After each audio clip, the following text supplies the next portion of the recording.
The following broadcast is intended for mature audiences. These are real people sharing very real, deeply personal experiences. This content may be considered triggering for others and for those who are sharing. The chat room is a privilege intended for discussions and sharing. You are not being asked to agree, but you are being asked to stay civil and refrain from personal attacks. Listener discretion is advised.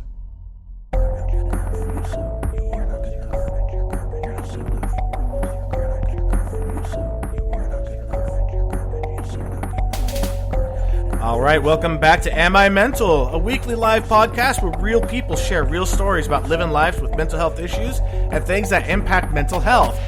I'm your host, E, and with us, as always, are the co-hosts, Bexy. Hello.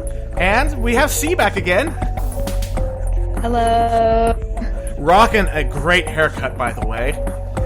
And oh my goodness, they look amazing. Yes, and tonight, you may have noticed, the episode is named What About Me? This is an episode that is very largely inspired by, would it be fair to say that the listeners in the chat really helped to push to make this thing happen? I think so. Yeah. So yeah, and we got R in here. You may remember R's episode. It was the first time that our chat group ever decided to try plotting murder. Let's just put it that way. Yeah, that was a fun chat. That was a very fun chat. We still don't condone murder. Sorry, we really don't. To say, Am I Mental does not condone the murder of anyone.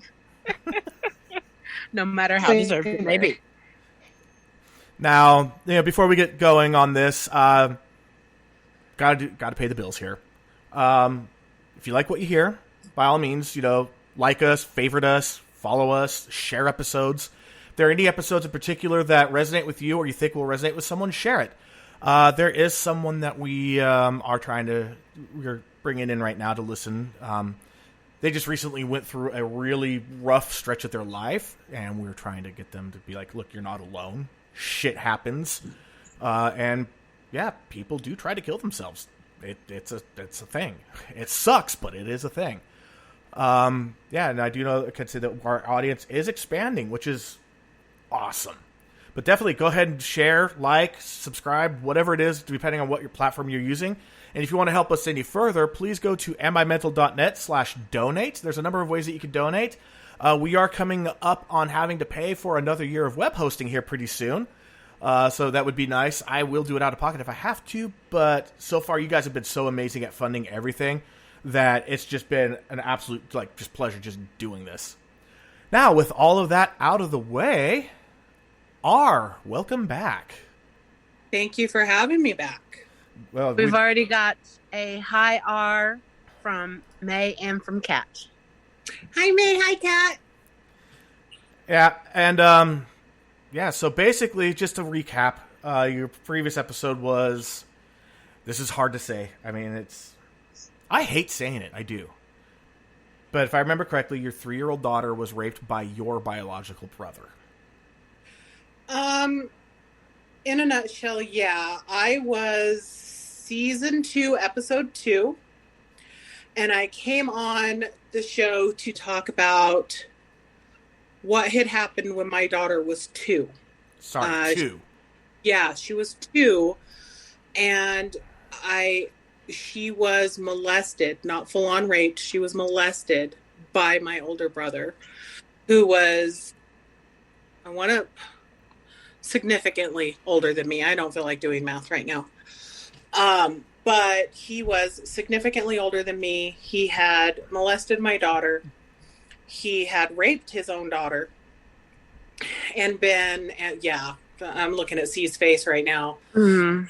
What the fuck, man? And I was around when this all came down with R. Just to give you an idea, I was the first person to know that R was pregnant with this daughter. Yes. Even before her husband knew. And my mother. So just to recap, if you guys want to listen to it, it was season 2, episode 2. It was a long episode. But I talked a lot about how there was a lot of support for me to support my child who was a sexual assault, which was fantastic. But there wasn't a lot of support for me as the caregiver. And I talked about the struggles that I went through. I talked about the guilt that I carried and I still carry. And about my suicide because I just couldn't take it anymore. And towards the end of the interview, when things lightened up a little bit, I had mentioned that at one point in time, I toyed with the idea of writing a book, sharing my experiences and gearing it towards the caretakers of child victims of sexual assault. And I received such amazing feedback from the listeners of this podcast and so much support that I decided I was gonna go for it. It's been a very difficult process. As hard as it was to come on, was it a year ago? Yeah. And Yes. retell the story 20 years later, it's even harder to put it down on paper. And it's even more difficult to go back and proofread myself. So it's still very, very raw. Because I can only do it in small bursts at a time. Like if I get inspired, I'll sit down, I'll do small bursts, but I got a process. I have a vision for it now. I'm really excited with how it's coming along. After I talked to you guys on the podcast, I decided, you know what, I'm going to put a little meat behind this. I can tell my story all day long. Like I can do that, but I don't know how much help that's going to help people that are freshly going through this. I know that when I was going through it, if somebody came up to me and they said, "Oh, I went through this too, you're going to be fine," I would have shoved my foot up their asses. It doesn't help. Okay, great. You've been through it, but you haven't been through what I'm thinking right now. So I decided to reach out to a number of different therapists and see if they could help me put this thing together. And Okay. I ended up, I'm not going to mention this particular therapist or psychiatrist's name. I ended up connecting with this local one here who's also a trauma counselor. And I sent her an email and I said, "Hey, this is what I'm trying to do. I was a guest on this podcast. Can you help me with this book?" And she responded to me and she said, "I would love to see what I can do. Send me a link to the podcast." So I sent her the link and she said, "Okay, thanks. I'll listen to it tonight and I'll call you tomorrow." Well, 3 days passed and she didn't call me. And I was like, oh, okay, well, I guess she's out. On the evening of the third night, she called me and it was like 7 p.m. at night and she was crying. And she said, "I am so sorry that I didn't call you back sooner. I had to listen to that podcast 3 times before I could call you." Wow. And I said, "Why?" And she said, "Because I couldn't stop crying." And I said, "Well, you're crying now." She goes, "Yeah, but I couldn't talk before." The first time she listened to it was just raw, like the rest of you all listened to it, was just listening to it. The second time she listened to it with more of the therapist kind of brain. More analytical. Yeah, well, no, Right. the listening to it, I'm listening to your story. The third time she listened to it, she went analytical. And she still couldn't stop herself from crying. She related a lot to what I said in the story. She came from a big family as well. She was very close to her family as well. She had married into the military as well and was raising her kids by herself, like I had mentioned that I had. So a lot of my story resonated with her. And in the 15 minutes that I talked to this woman, she gave me more validation than I ever could have hoped for in 23 years. It was amazing. I have to applaud that. Yeah, she explained to me why I felt the way I felt. She validated my actions. She told me that plotting his murder was not an abnormal thing. You know, even though I said that, you know, it's not abnormal. She actually went into the science of the psyche to explain to me what happened. And she explained to me why my relationship was so broken and why I felt the need to be so perfect and all of the things that I struggled with. She strongly, strongly validated everything. So it sounds like she needs to have a couple of chapters that she just flat out puts in. Well, what we decided we're going to do is I will write my story. And after my story is written, she will go in and she'll say, okay, our experienced this and this is how she felt and this is why. Point by point. Oh, that's brilliant. The vision that I have is to get the stories of multiple caretakers and compose all of this into a book so that this trauma counselor can go back and say, again, this is what this person went through. This is why they felt this way. And this is why it's okay. Like you had a guest, I want to say late last year, that she went through this, found out that it was happening to her little sister. Like I would love to get her story and have it validated by this therapist. Yeah, get me that episode and I'll reach out to them. Okay. I can't remember which one it was. I'll have to listen again. But, I have, sadly, more than one friend that has been through this. And they're working on writing their stories for me as well. So I feel like this is going to be the best thing because, yes, I had my story. But if I get a compilation of multiple stories, when somebody is going through this, and I hate the idea that anybody has to go through this, but when somebody does eventually go through this, if I have multiple stories, at least I'm hoping that one of them will truly resonate with this caretaker. I have a couple of people in my personal life I can reach out to as well. I mean, I've told you about my... Yeah, so I know some people. Yeah, I do. And if anybody is listening to this and they would like to be a part of that, you can remain anonymous. You can just reach out to E. Yeah, and just email me at just e@mimental.net, and I could forward it on, stripping any identifying information from it. Mm-hmm. Yeah, and of course, I did not come on here to solicit entries for my book. It's not it at all. It's totally fine. If it again, this is about mental health. If this helps, solicit away. Yeah, that's the vision that I had for the book. But I figure I'll stop there and let Bexy read out some comments or see if there's any questions before we move on. I don't imagine this is a super long episode tonight.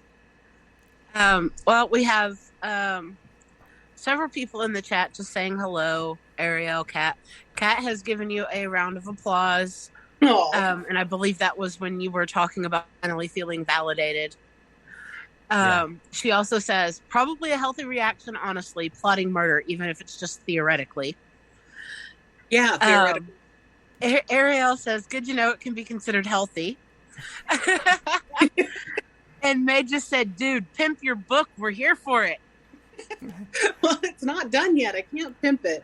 And the goal is to have it distribute it free. So I'm not wanting to make any money off of this thing. I just want to help other people kind of cope better than how I had to.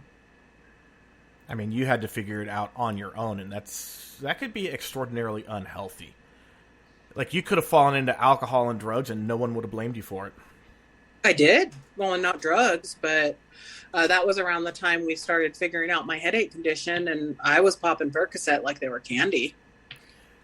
Yeah, but you had a headache condition, so you kind of had an excuse. Kind of. I probably didn't need to take as many as I took, especially that night I took the entire bottle. Ugh. So, yeah, it's not necessarily it wasn't necessarily a good thing. No. But I mean, at the same time, I couldn't fall into all of that because I had to take care of my kids. It was just me. I was by myself. I don't know if C is familiar with the story or not. But my kids were very little, and I was married to the military, and my ex-husband was not around a whole lot. No. And when he was, he did a good job at blaming me for it. Yeah. I've known your ex for a very long time too, so obviously. Yeah. Yeah, he was basically one of those ones, I mean, deployed is basically his status quo. That's just where he always was. He wasn't one of those ones that stayed stateside. He was always out. No, he was special forces. He was gone in 9 months out of the year.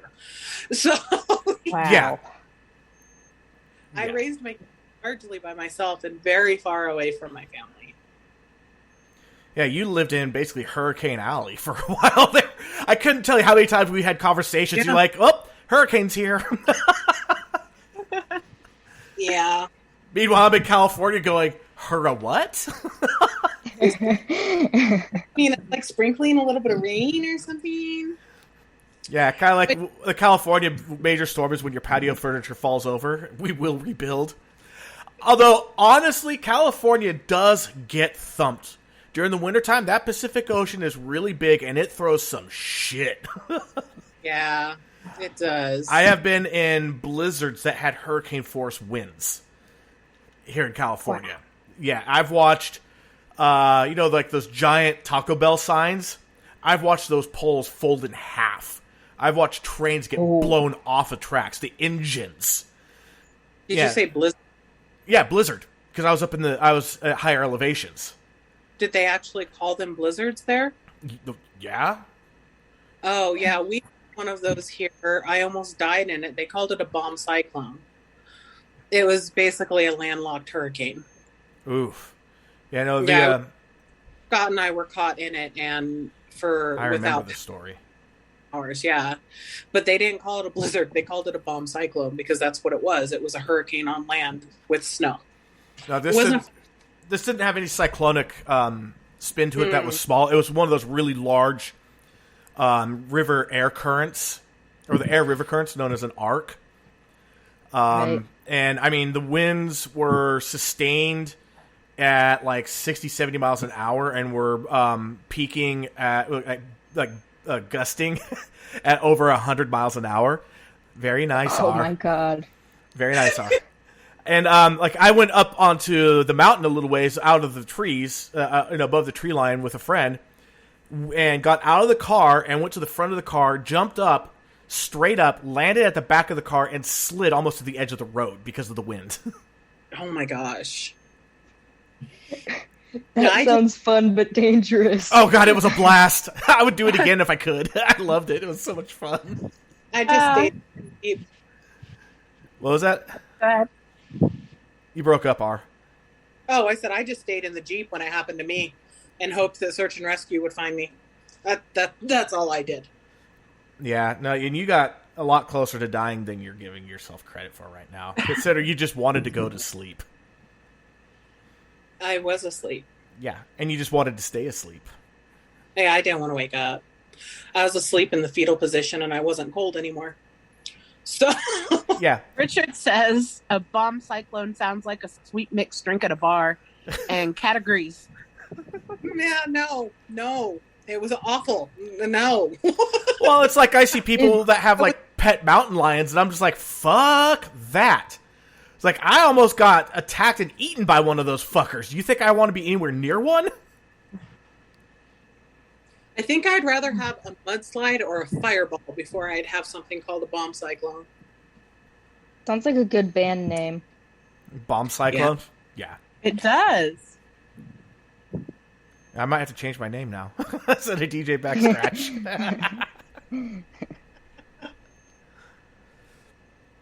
I stay on topic in here. I really do. So about how far along are you in the book so far, would you say? I'm almost through the first chapter.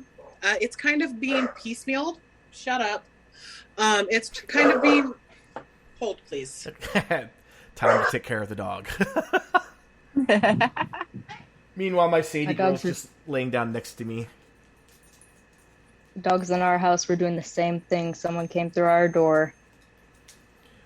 Yeah, Mine are laying outside my bedroom door right now. Every once in a while, I can hear a sniff or a low whine. because they want in. Sorry, guys. Yeah, no, meanwhile, if I want to get rid of my dogs, all I have to do is get on my phone, bring up the Ring app, and then have our chime ring, and it gets the dogs to go run into the front living room. Now, we moved into a new house, so the dog now has street view access, and she's not quite comfortable with people walking near her house. Richard just said, Damn this it, dog Richard. silencing is brought to you by Bomb Cyclone. Unleash the hurricane of flavor. I love that. All right, so if we need to do some marketing, Richard, can you help? Because you do this all the time, and they're amazing. Like, you're not going to forget that. It's No. catchy. Please tell me you're going to school for marketing. Like, seriously. Or went And to if school you- for it. Art. Right. Yes. Okay, there you go. Well, that may be a yes for helping me. There is that delay. Okay, sorry. So what I was saying was I'm almost done with the first chapter. I am done with the introduction, but I'm kind of piecemealing as I go. And then it'll be all put together, at the end. I do have the 5 stages of grief in here, explaining briefly what those are and how they relate to this particular situation. And so that I thought was kind of fun. The psychiatrist thought that was pretty, not fun, but fun, like a new way to look at it. You don't only experience grief when someone dies.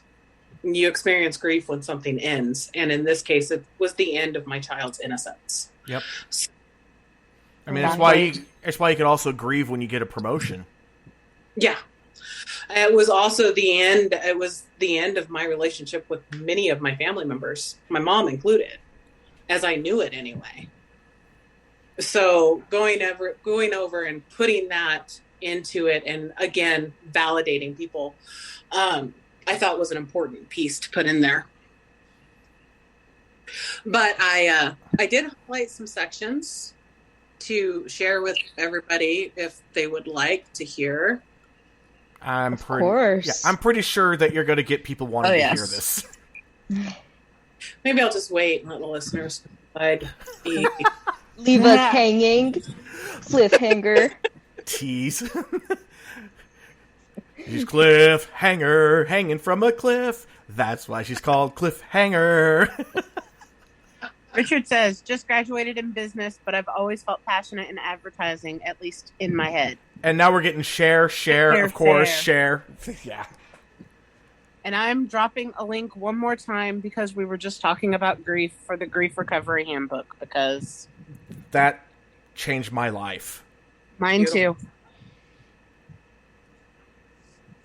Okay, are you guys ready? I'll share the first little excerpt that I have highlighted.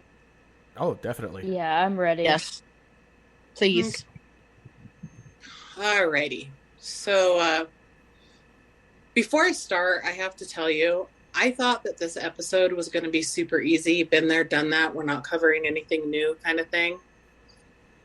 I woke up from a dream last night in such a massive anxiety attack, knowing that this was happening today. I'm really, really proud of myself for actually following through. I dreamt my adult son was being taken away from me because I didn't get him socks. Like, Oh, sweetie, Your mind's clearly trying to tell you something. Buy Gotta him get him socks. new socks. Yeah. it is summertime and it is 1,000,000 degrees. I promise I was not thinking about socks, but it was. I'm 43 years old. My kids are 25 and 23. I have 2 grandkids. And this dream was my son being taken away from me because I wasn't taking care of him. And he was an adult in my dream. So I know that it had to do with going back and reliving this, but I'm really proud of me for actually being here because that was a rough one. I'm really glad you're here. Well, again, you're one of the most resilient people I know. Well, thank you. Okay, I'm done teasing. I will read now. My 2-year-old daughter was sexually abused by my older brother. He was one of the few people that I thought I could trust alone with my children. He betrayed my trust. He hurt my baby under my roof. He made me question every decision that I had made in my life as a parent. None of the counselors, the advocates, my friends, or my family seemed to care how I was doing, so clearly it wasn't about me. They didn't need to know that I struggled to get out of bed every morning. They didn't need to know that I yearned to quiet my mind so badly that I prayed that I wouldn't wake up night after night. They certainly didn't need to know about the violent fantasies that played through my mind when I thought about him. The focus needed to be on my daughter. It wasn't about me. But what about me? This is the question that I found myself asking. It didn't seem a fair question to ask. After all, my toddler was the victim, not me. I would be overcome with guilt after letting the question skirt across my mind. How could I be so selfish? The guilt was replaced by self-hate fairly quickly. The hate would transform to a kind of mental numbness. The numbness would eventually give way to tears. Lather, rinse, repeat. What did I have to be depressed about? Why was I drowning myself in self-pity? It was my child that needed help. I was an adult and she was a child. It wasn't about me. He violated her, not me. He abused her, not me. He took her innocence, not mine. It wasn't about me. I needed to stop trying to make it about me.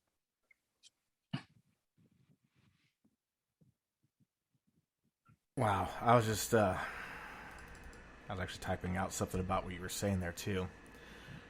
To go with that, it's the way I look at it is what your brother did was basically like an emotional hand grenade.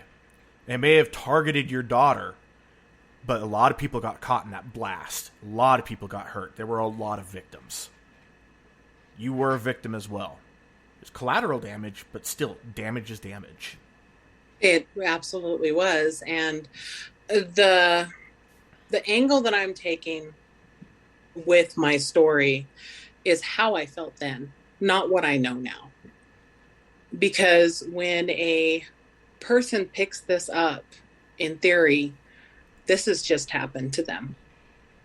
And they're just now feeling this. They have not had time to digest and get into that logical brain. Bexy, are you okay? She's... Yeah. I think that what you said hit hard. And she may also be in the middle of a flare-up, too. I know that she's been suffering with her health lately. Nope. Okay. She just said no. It was purely what you just read. She's very, very much an empath.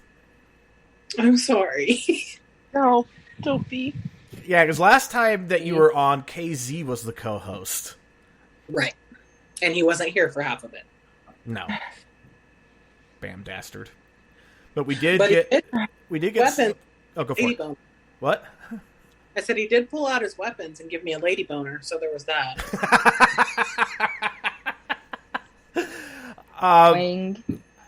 Ariel was saying, well said. I'm not sure if it's about your writing or my description about the emotional hand grenade, but Kat said, no, he violated both you and your daughter, destroyed the trust you gave him, and then violated your precious daughter.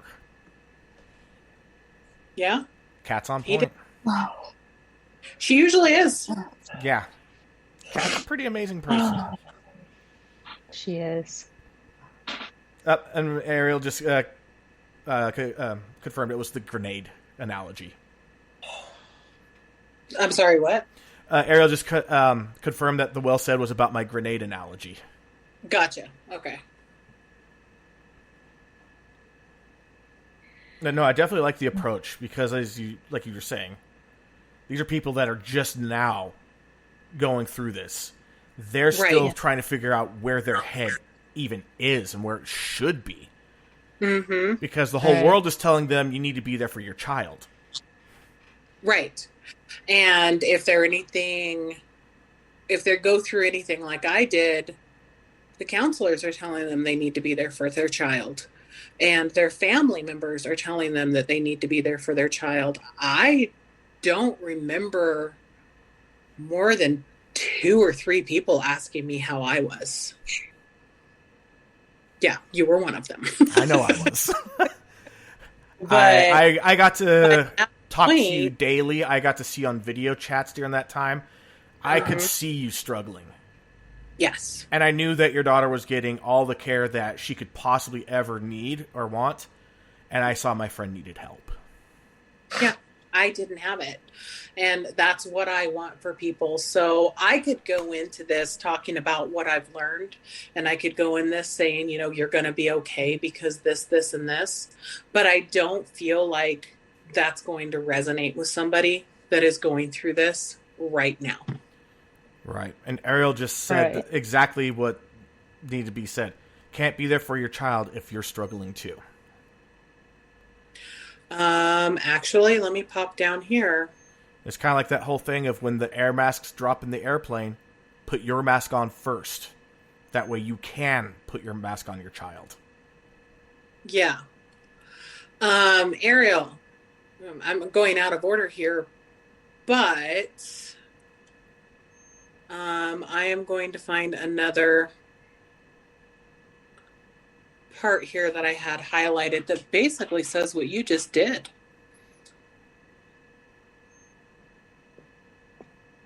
Where is it?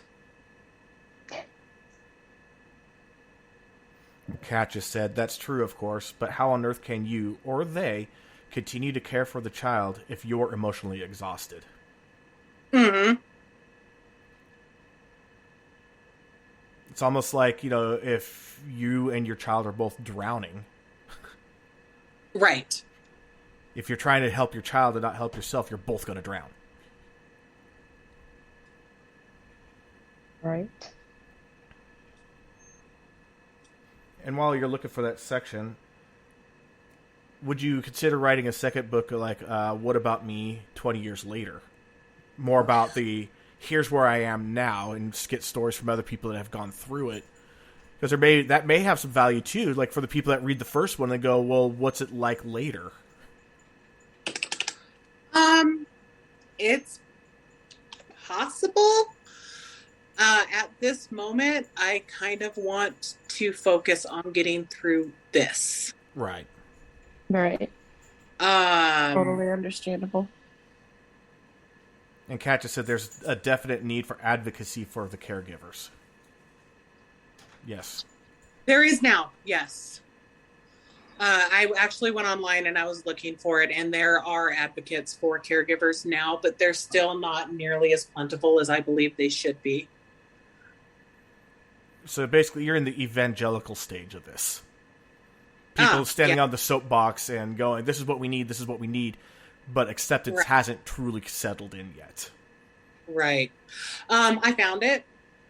It says, your main priority is your child, and I know that you will move mountains to ensure that they're taken care of. But to do that, you must first take care of yourself. Do not neglect yourself. Self-care is the most important care, because if you're not taking care of yourself, then you won't be able to take care of your child. I actually had exactly what she wrote written already. Perfect. So, Yeah. But I mean, it should be a no-duh thing. Unfortunately, society doesn't seem to see it as a no-duh thing. it's not. No, you're taught, from a young age. People are taught, you have to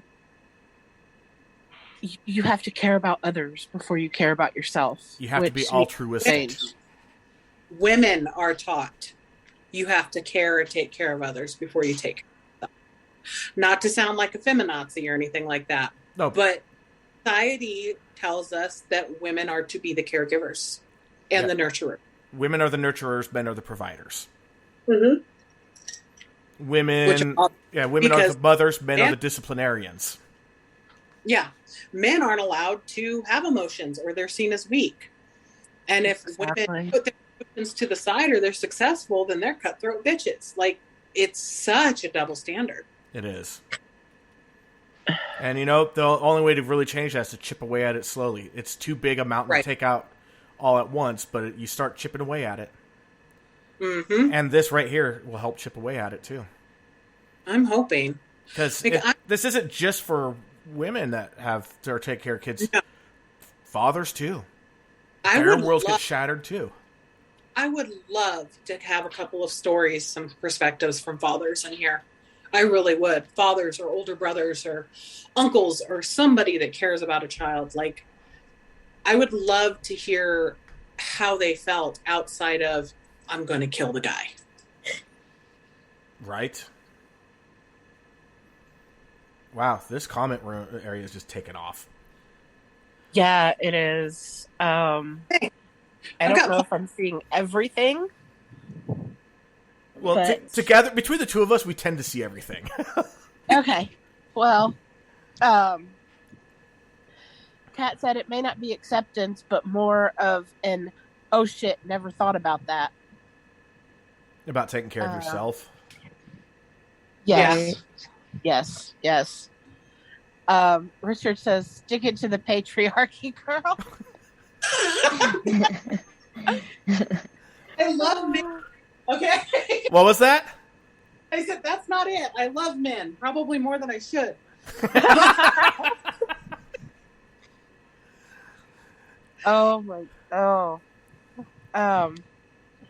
Ariel said there's actual data that women stay with sick men more often in marriages and vice versa. Damn. And then she says, that would be interesting to hear multiple viewpoints from one story. Yeah, it would. Yeah, and then Richard actually nailed it with, about the I'm going to kill him. That's the go-to emotion for guys. It is. It is. It really is. When I found out that my wife cheated on me, I wanted to take an aluminum bat and beat the brains out of the guy. There are very few cases where hurt like that does not elicit those emotions. No, anger from a guy. Anger hides pain. Yeah. Yes. Anger can be pain, so. Yes. And I will say, for the record, as far as what happened with my ex-wife, she actually wound up marrying that guy, so. As much as I really still don't like all of it, at least she found the right person, so I can at least have that peace of mind. That, okay, she left me, and then she found this guy while we were on a break. We were separated, but we're trying to work through the marriage. And then this guy came in, then she cheated on me, and now she's married to the guy. I can only be so mad about that. It's not like she went sleeping around with a bunch of different people, and no. She found the right person. You know what? It wasn't me. Oh, well. I mean, you got a couple of great kids out of that. I really did. And I got a grandkid out of it, too, now. Yeah. So, I mean, it wasn't a complete waste of time. No, definitely not. Again, that whole thing of, if you could go back and change anything in your life, would you? No. Not at all. Mm-hmm. I wouldn't have my kids or my grandkids. Nope. Or me. So, there's that. I met you before we even got married. I know. I know. I know. I know. But if you changed one small thing, then I probably wouldn't have been there. And if I'd have changed anything, I definitely wouldn't have been. Yeah. So. Yeah. Have the comments calmed down? Should I move on to the next? There's a little bit here. There was plenty of women in here that wanted the blood of ours brother. Which is true. And then Richard, of course, did the whole Star Wars. Anger hides pain. Pain leads to suffering. Suffering leads to the dark side. And the dark side has cookies. They have really good cookies over there. Yeah. They're really alluring. Firm. Please validate my dark side. Honey, I was going through my Facebook memories today, and I found a picture of me hugging Chewbacca and getting my ass chewed out by Darth Vader. And I was like, I really need to go on vacation. I want to go back to Disney. That would be awesome. So when we went to Disney, the first time, we had Goofy decided to chase my son. Zombie style, arms straight out, kicking the legs high, slow but relentless chase. So the next year we go there, and we're sitting down getting photos next to Goofy. I was like, last year you actually chased him like a zombie. Arms stuck straight out. And my son was like, not again! It takes off running. When I went Gaston out, which is very rare, apparently. You got what? Gaston. Yeah? Beauty and the Beast. He was actually out there in character. And apparently he doesn't like to take pictures with anybody because he just has to stay in character and be a dick. Well, yeah. So I walked out, he walked by, and I went, oh, Gaston! Oh! And he was like, yes, you may look at me. And I'm like, Belle is just so stupid. You're a real man. So my friend got pictures. He was like, fuck, and he put his arm around me and he's like, tell me what you love about me. So I just started quoting the song. So basically you fed into the character's ego. Yeah, I did. And he posed for a couple of pictures with me. And he was like, so tell me why you prefer me over Gaston, over me over the Beast. And I'm like, well, you're a man. Look at your muscles and your hair and your chin. And he's like, tell me more. And that's when I love that. See, if I was in better physical shape, I would absolutely love to have played Gaston because I love role-playing that kind of asshole egotist. Yeah. I don't know how it happened because I couldn't do it now. But when he said, tell me more about what you love about me. And I was just like, no one does this like Gaston and no one does that like Gaston. Look, I just quoted it, but in like conversational tone. And he just looked at me. He was like, Keep on going. Yeah. But now, like, if you were to tell me to do it, I couldn't because, I don't know, maybe I got old. But but you probably, that inside his head, as the actual actor, was probably loving the entire interaction. It's like, finally, someone that could get to me to where I could actually interact. Yeah. Which is what, and then my friend that was taking the pictures, like he posed for the picture, he put his arm around me, let me kiss him on his cheek and whatever. And she was like, Gaston, can I have a picture with you? And he goes, no. And he walked away. Nailed it. Damn. That is so great. She was like, I like the Beast better anyway. You know what you could have said? You could have said, if you... I would have totally busted out into the song that those three little blonde bimbos sing in the thing. Yeah. He goes, isn't he Isn't he dreamy? Gaston. Gaston. Oh, he's so cute. He's so cute. My God. Still, My heart barely breathing. Strong and And handsome. handsome brute. Yes. Of course, what you could have said was, Gaston, if you look deeply into my eyes, you could see yourself reflected in them. Probably would have been like, oh, really? And then I would have told him he was especially good at expectorating because that's my favorite line from that song. Okay, so if you ever want to watch...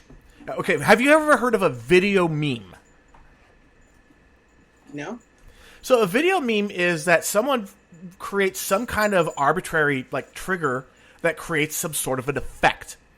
For the Gaston song, every time someone says Gaston, they put a 1-frame delay echo. That song by the end is such a fucking nightmare, but is absolutely amazing because they say Gaston so many times. I listened to one, but with the B movie, and it just kept on speeding it up until it was just a blur of sound and you couldn't see anything anymore.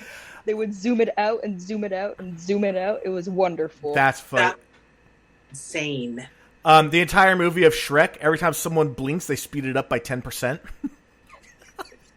I have memories of these videos, and oh my head. See, that's something I would enjoy. I would lose my... I wouldn't be able to do it. Ooh, Ariel just actually asked a good question.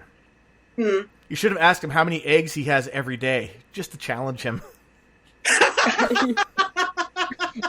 You know, in order to play that role, he has to have that stuff memorized. Oh, yeah. Oh, yeah. Well, when he was a lad, he ate 4 dozen eggs every morning to help him get large. But large where? And now that he's grown, he eats 5 dozen eggs, He's so he's roughly the size of the a size barge. of a barge. Yeah. I saw another one where it was the Be a Man song from Mulan. Every time the letter S sound was done, it zoomed in to 50%, like zoomed in 150% on the screen and did an ear rape for the letter S and then went back to normal again. And if you're not sure what an ear rape is, it's basically they turn the volume so freaking loud that it's just distortion. Yeah, couldn't do it. Couldn't do it. I would lose my mind. Okay, I am reading the next section now, guys. Okay. I'm over here. I don't anticipate this taking long. It's already 45 minutes in. Yep. We normally, on our first season, we'd be ending right now. Yeah, I know. Okay, so next section. Like I said, this is all piecemealed, and I'm not reading this to you guys in order because you got to wait for the book. That's okay. That's fine. If you are reading this, your world has been turned upside down. You may still be in a haze. Maybe you're living moment to moment on autopilot. Perhaps you're more angry than you have ever been in your life. You want to hurt someone, maybe anyone, just to get that aggression out. You could be wondering how you didn't know, how you didn't see the signs that you think you should have. Whether you are awake or asleep, the nightmare just won't, and you can't escape your own thoughts. It's possible that you find yourself having thoughts that you would never have had before, and it's terrifying. I have been where you are. I understand how lost and afraid you are. I am here to tell you that as you navigate through this, you are not alone. You will never be alone. This is about you. It should be about you. If you are reading this, I'm so very sorry that you are going through what you are going through. I can't say that I know your pain because your pain is yours, but I empathize with your pain as I have had my share as well. Together we can make it through to the other side, and I promise there is another side. Throughout the following pages, we will walk through this journey together. Even if it's just flipping through these pages, you will not be alone. You will read my story as well as the stories of others that have been in a similar position as you are right now. Your main priority is your child, and I know that you would move mountains to ensure that they're taken care of. But to do that, you must first take care of yourself. Do not neglect yourself. Self-care is the most important care, because if you're not taking care of yourself, then you'll never be able to take care of your child. Awesome. One minute we're laughing about Gaston, next minute we're like emotionally punched in the groin. Sorry. No, that's this podcast for you. Ariel said it right now. This book is definitely going to help a lot of people. And I haven't been in a situation like that, but even I can really empathize with it because I've had the same feelings, but for different reasons. Mm-hmm. So I really understand, the wanting to, the bad thoughts that you would never have, living on autopilot, things like that. Yeah, I think just about anybody that's ever attempted suicide is also kind of there. Yeah. It's unbearable pain. That's what it is. Yeah. Let me read this section to you. This is part of my story. When I first found out, when I got the phone call letting me know that this had been happening. My mind went blank. I remember standing in my kitchen staring at the wallpaper in the dining room. I had never paid attention to it before that moment, but it was as if my life depended on memorizing every inch of that wallpaper. Roosters with faded red feathers sitting on brown weather vanes. The paper was old and yellowing. Part of it was peeling away in the upper left-hand corner. I still remember that wallpaper so clearly, and it's been more than 20 years since that moment. Yeah, I'm looking for, there was a quote. I'm trying to find it now. That really captures what you just said. I feel like those type of moments are just the moments that will be seared into your mind, kind of no matter what, basically. It is. Time stops when you find out something that horrifying.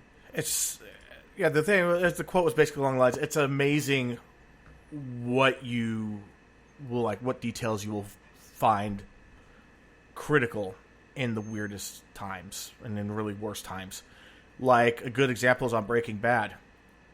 Notice he's told, you have lung cancer, you're going to die. And all he could talk about was, you have mustard on your shirt. Yep. Yeah. I mean, I still remember when I finally accepted life as I know it was over with my divorce. I remember exactly where I was sitting. I remember every detail of that room. The smell, the ambient lighting, everything. Mm-hmm. And my first thing I said was, there's a scratch on the floor. Yeah. I tore that wallpaper down about 6 months later. I grabbed that little corner and I just ripped it down. And I couldn't stop until it was all gone. I will say the wallpaper did kind of sound a little bit dated and hideous, so yeah. It was. And it was probably from the late 70s. It was an old house and it came with the wallpaper, but I mean, I never paid attention to it. I was 20 years old. I was like, whatever, you know. Yeah, at 20 years old, you're going, who's going to be my buyer? Right? Yeah, and in the comments here, after Ariel said that this book's definitely going to help people, Kat, 110%. Richard pointed out the dichotomy of humanity, which, yeah, very much true. There's definitely a duality of man. Kat said this is going to be one kick-ass book. And Richard, I'm a title man myself. Whatever that means. Or tile man, sorry. Okay, buddy. Well, if you want to go hang tile up on the dining room walls, rock on with your bad self. Subway tiles are nice. We actually did our bathroom in subway tiles. They're nice. I'm considering redoing my bathtub in subway tiles. I'll send you pictures of our redone bathroom. Sounds good. Yeah, we did a custom little thing in it, too, with some glass tiles.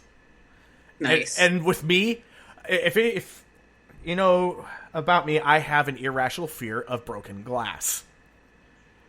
It's the sharp edges more than anything. It's really not that irrational. Like if I'm not a fan of it either. Yeah, but I like to say if I drop a glass, I'll hyperventilate and nearly faint. You know, that's a little over the top. Oh, that's how I am with dolls. Yeah. Yeah, okay. So, yeah, when we did the bathroom with the new tiles and the glass there, I was like, that looks really nice. I'm never taking a shower in there. But I went ahead and did it. Now, here's the thing. It's like my wife is terrified of snakes. Same level that I am about, broken glass.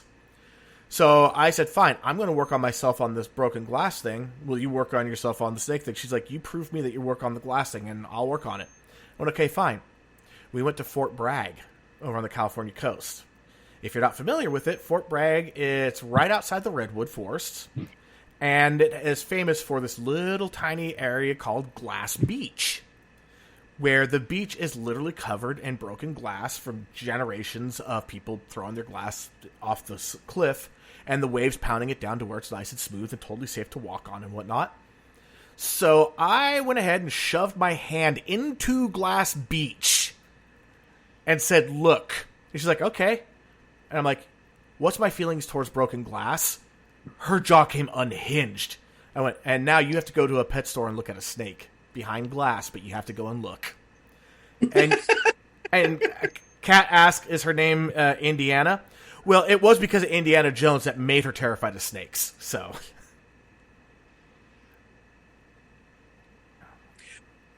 side note, She brings up Indiana Jones. I was the matron of dishonor at one of my friend's weddings. Dishonor? Yes, I was the matron of dishonor. And then there was also the worst man. But yeah. So when they did the garter, she threw her bouquet and woohoo, fun. So then she sits down and they did her garter and they did the Indiana Jones theme music.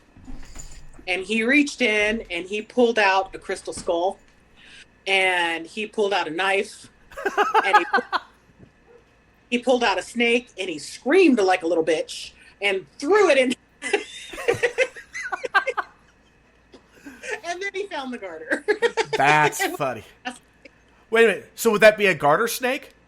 Dun dun dun dun dun. You're so stupid. It was a cobra, like a plastic toy cobra. I don't know how they did it, but it was pretty great. He's just up underneath that skirt pulling out all kinds of stuff. Well, those wedding dresses can be really was it voluminous or whatever? Yeah. I can't... Like a magician's hat, almost. Pretty much. I don't know if she had him like tied to her leg or what, but he's just under there looking. And then one of my best friends, I was her maid of honor, not her of dishonor. And we kind of played off of that idea. And she had one of those big, fluffy princess type dresses. So we made a big show of her walking out, flanked by her bridesmaids, and I'm behind her and I'm holding her train, and they seat her on this chair, and he dives down to get the garter. There was a little person under there, not a garter, and he had no idea.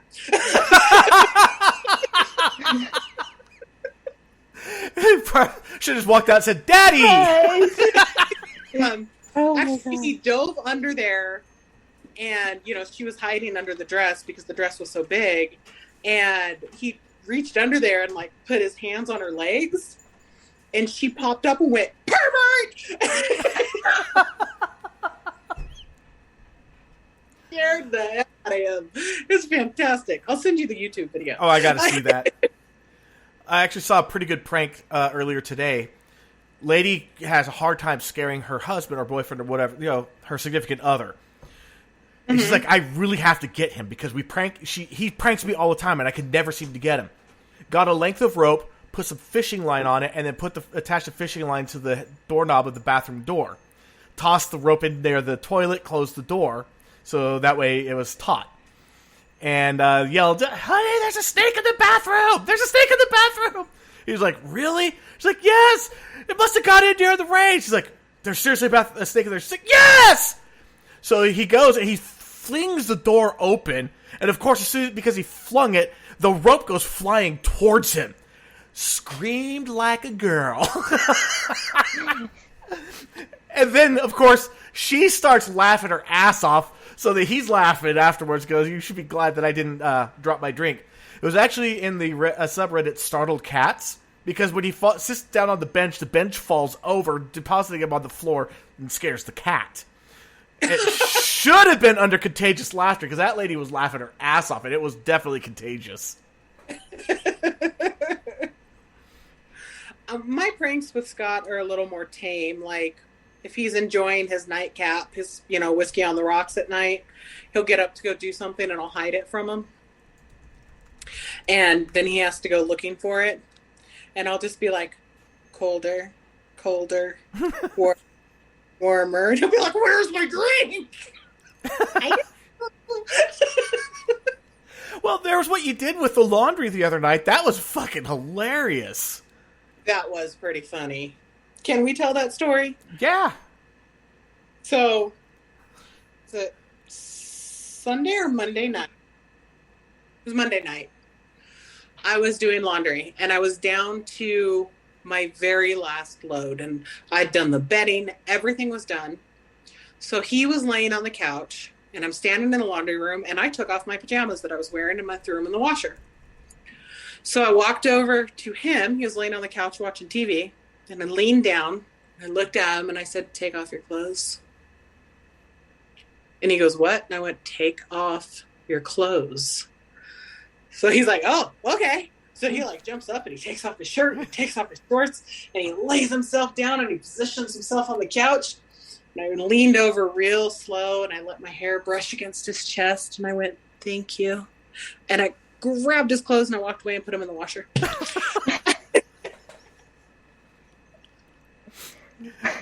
Yeah, there's a line I still use to this day because of you, which is, it's time for me to get hot, wet, and naked. I'm going to go take a shower. Yep, hot, wet, and naked. I was hot, wet, and naked before I logged in here, as you can see from my freaking mane. Yes. We were actually talking about your mane before you got on. Yes. Why? Because you it's have beautiful. You have awesome hair. Oh, yeah. Well, I am totally jealous. I'm trying to let it dry naturally so that I can straighten it so I don't have to wash it for a couple days. And now I know why the first time I ever mentioned that I was going to go get in the shower to E, he was like, ooh, just how I like my women, hot, wet, and naked.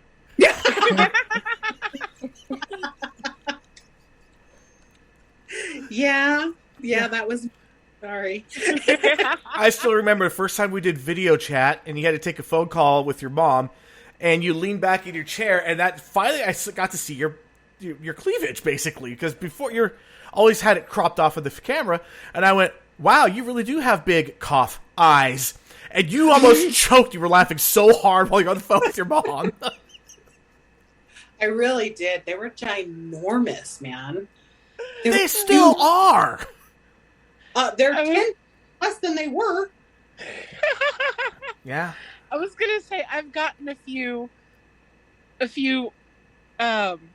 holy shit, your boobs are huge. Yeah. Just from random times of, I don't know, the angle of the video chat or whatever, just they're there.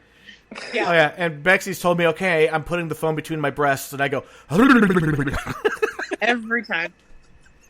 The guy, my friend's husband, that found the little person under her dress, he used to tell me all the time, would your boobs quit staring at my eyes, please? No. No, they need attention too, damn it. No. I tell him, but I actually got admonished by some little old lady in a grocery store because I was bending over one of those like bins of, I don't remember exactly what it was, but there was a bin of stuff and I was looking for something specific. And yeah, I had Mondo cleavage showing, and she's like, you should be ashamed of yourself distracting my husband like that and wearing that in public. And I was like, maybe you should be ashamed of your husband for looking at another woman's tits.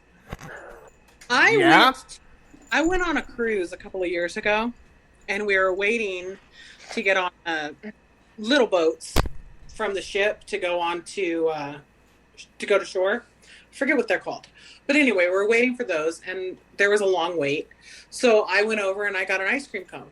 And I was just sitting there eating my ice cream cone, waiting. It was hot. It was August in Mexico. Okay?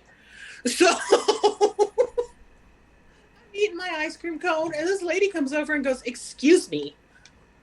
What? She's like, can you please stop doing that? And I was like, what am I doing? She goes, you're being very inappropriate with that ice cream cone. Oh, So I was God. I'm eating it. And she goes, well, my husband is very distracted by it, and I'd appreciate it if you didn't do that. And I went, well, maybe if you did it, we wouldn't have to be distracted by me.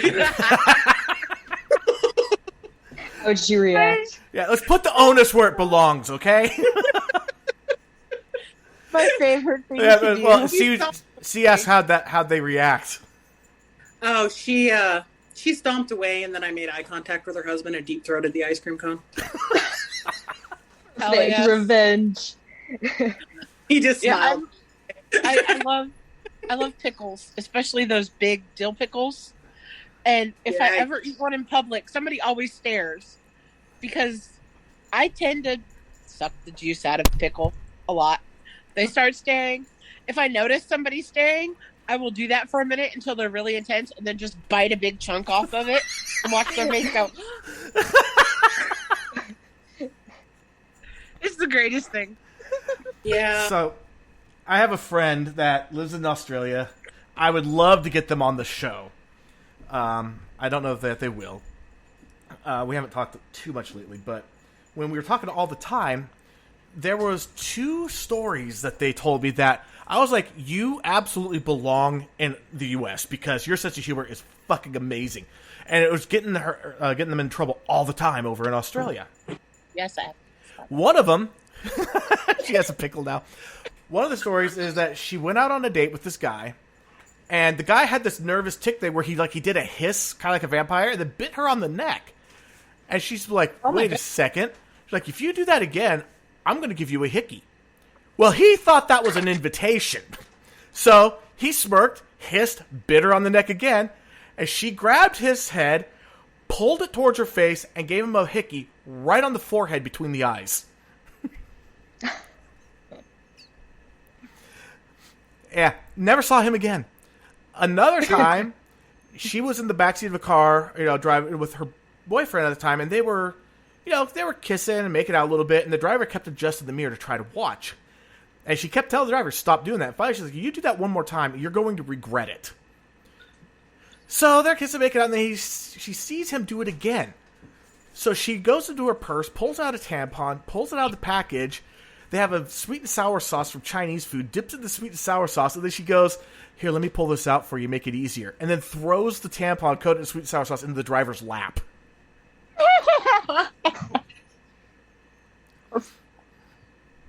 Yeah. You don't mess with her. She will fuck your world up. My ex-husband can't eat strawberry jam. What?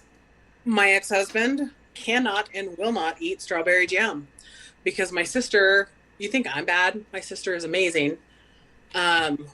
We were 18, maybe 19, and he was laying on the floor, and she went and got a feminine napkin, a pad, smeared strawberry jam all over it, and walked out and went, hey, look, and shoved it like up in his face. Wiped it from his chin up his cheek to his eye. Oh my god! I don't remember what he did. I'm sure he did, but it was the funniest damn thing. He was like dry heaving. It was so funny. That's amazing. So when my ex and we got married, you know how you're supposed to decorate the car? We go back to our car, and it is covered in maxi pads. And we actually had one on the antenna of the car. We left that one on. We took all the other ones off. We left that one on. It made it from extreme Northern California all the way down to San Francisco and back, and only shredded a little bit on the end from flapping around in the wind on the freeway. Oh my god. And in the chat room, we were talking about, again, the guy falling off the bench. Turns out a few people saw that video. And then when you were talking about eating the ice cream, Rich was like, I'm a man, and I could say I am very inappropriate when eating ice cream, and I don't care. Kat says my sister isn't allowed to eat bananas in public. I'm like, oh, we need stories. We need stories. There is no appropriate way to eat a banana. It's not. Yeah, and it's like if you don't, and if you bite the side of the banana instead, that just offends people because like you don't eat bananas that way. Kind of like when you get a Kit Kat, you just take a big old bite out of it. Yeah, you gotta break it apart. How about when you're in public, you just start slicing the banana when people are watching? I'm the man when I do that. Just.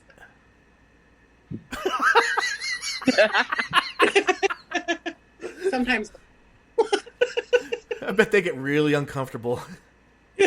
Don't take your eyes off them. Just keep on staring at them. You know, it's kind of like, so do you believe in any monsters under your bed or in your closet? It's like, oh, there's definitely a monster in my closet, and it really needs therapy because I'm always staring directly at it while I'm jerking off at night. What is wrong with you? See? Yeah, I don't need therapy because I'm doing that. The monster needs therapy because it's happening. Solely. Well, they changed it over. It's Mike. That's why his eye's so big.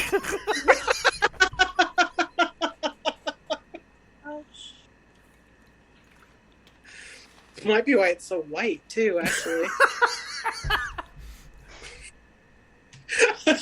Cat even said poor monster.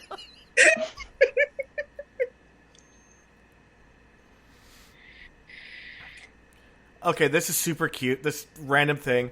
My sister just sent this to a group chat. One of my cousins, it was my fondest memory of, it was my grandfather. And she wrote, pulling Grandpa's finger. I love him.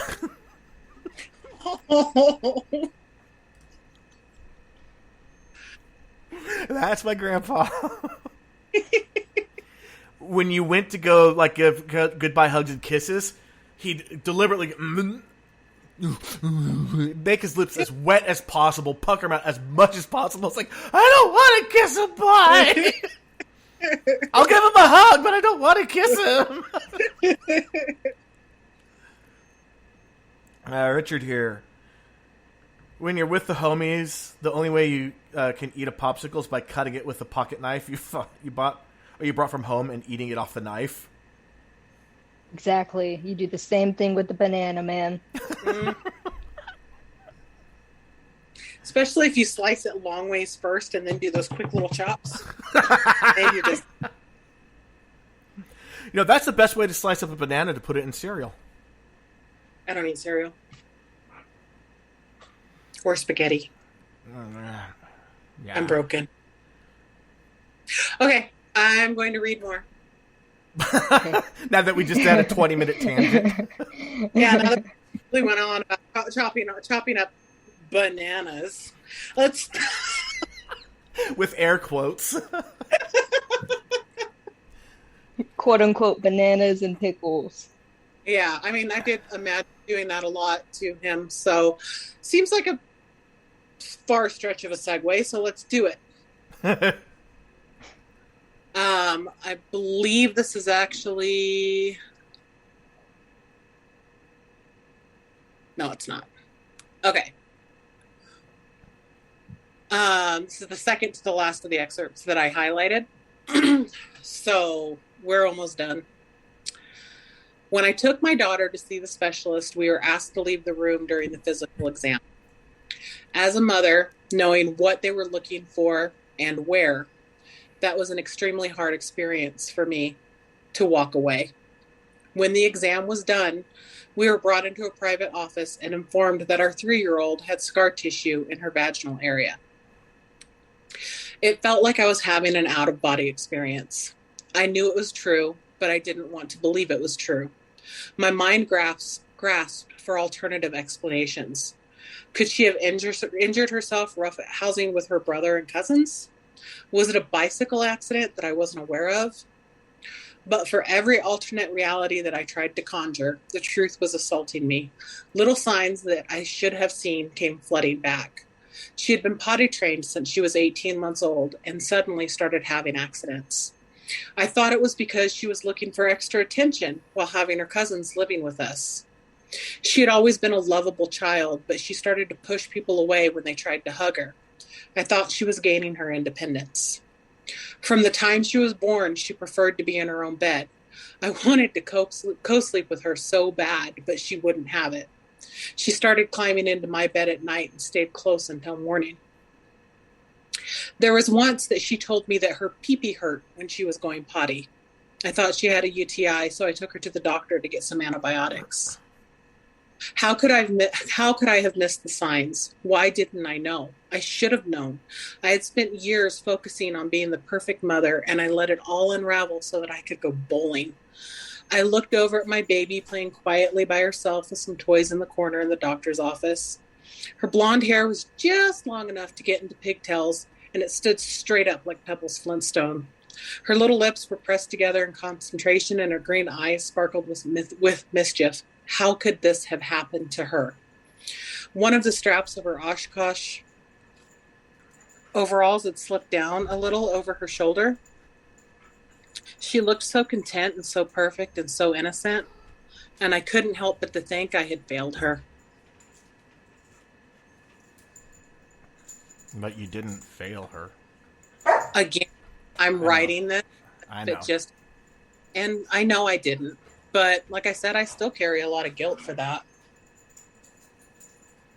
When you're not the kind of person that would ever do such a thing, those signs don't add up. They don't. But one of the reasons that I added that in there is because talking with other parents that have gone through this, they say the same thing. That I should have seen the signs. Yes. Sadly, the fact that you don't see the signs tells me that you're a better person than you might think you are. Oh, I agree. But again, I felt like it was important to add that. Because a lot of people think that, and a lot of people feel that when they find out, or at least the people that I've spoken to, when they find out that this has happened, that's their reaction. Why didn't I know? You know, like, how did I miss it? I'm a failure. I should have known. That is what a lot of people, caregivers, go through. They just don't understand how they could have missed it. So if my intent is to help people understand that they're not alone and to help them validate, I have to put myself out there in this and be vulnerable and let them know I felt that too. Yeah. No, I agree. That's that whole thing of, you know, if you're not an evil person, you don't recognize evil. Until it finally exposes itself for what it is. And only then do you know what the warning signs are for the future. But, you know, in that situation, what good does that do me now? Right. Well, it sure as hell wouldn't happen again. You'd recognize the signs real quick. You have no idea how closely I watch my grandkids. Oh, I know you. I have a very good idea. You won't be I don't think that you're necessarily a helicopter grandparent, but you might as well be like high-tech surveillance grandparents. I don't have to be hovering over you to be aware.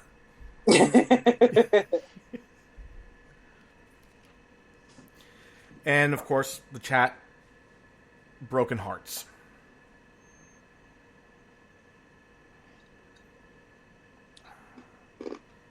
And, you know, you can sit there and tell me every time I talk to you about this, there's no way I could have known. And you can tell me I didn't fail her. And you can tell me I'm not an evil person. How would I have known that? You can tell me this 20 years ago, and you can tell me this today. It will not change how I feel in the core. I know. And it's not going to change for anybody else that has gone through this. And I know you know that too. I know. So I feel like it's important with this to just be raw and be real and put it out there. Because had I had this when I was going through this and I read this, maybe, just maybe, I would have been able to heal faster. Knowing that I wasn't alone, because I felt so alone.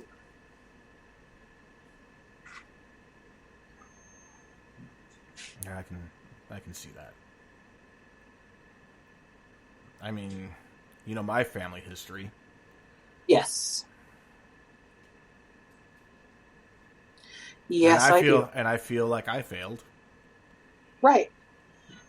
And you weren't even the caregiver in that situation. No, I wasn't, but I kind of was. Right. But you feel like you should have done something to prevent it. You feel like you should have known, right? Mm-hmm. I should have picked up on the warning signs. But there's no way you could have. Exactly. Doesn't change it though. You know? No. We talked about this last time. There's emotion and there's logic, and they are two completely different beasts. And emotion is a significantly harder one to beat. Yeah, because you can be rational with logic. Right.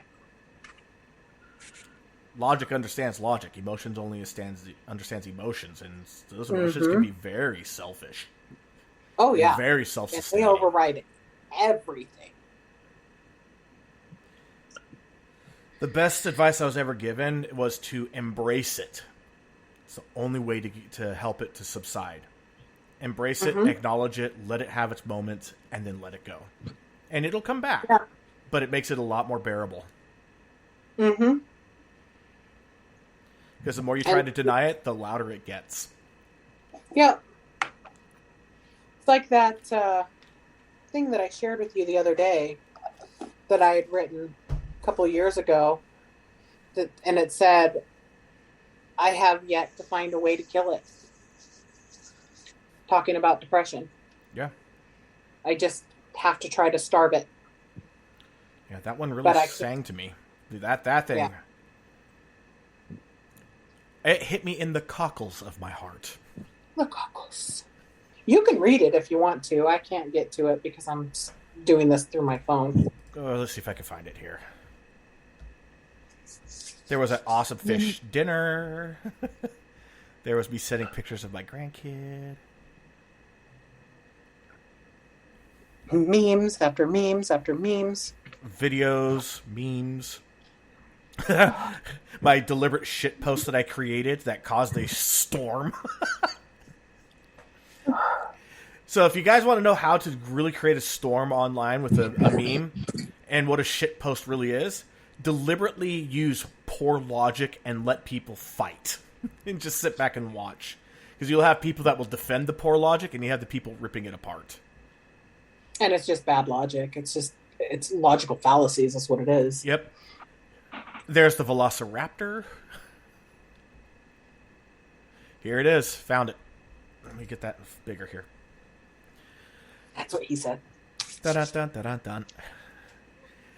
Depression is a sneaky beast. It sneaks up on you during your happiest days. Robs you of your sleep, yet you sleep the day away. Makes you feel alone in a room full of people and unloved while you lay in your lover's arms. It nestles into your mind and gets comfortable despite your greatest efforts to eject it. There's no one way to fight it. I have yet to find a way to kill it, but you have to keep moving forward and try to starve the monster of the misery it craves.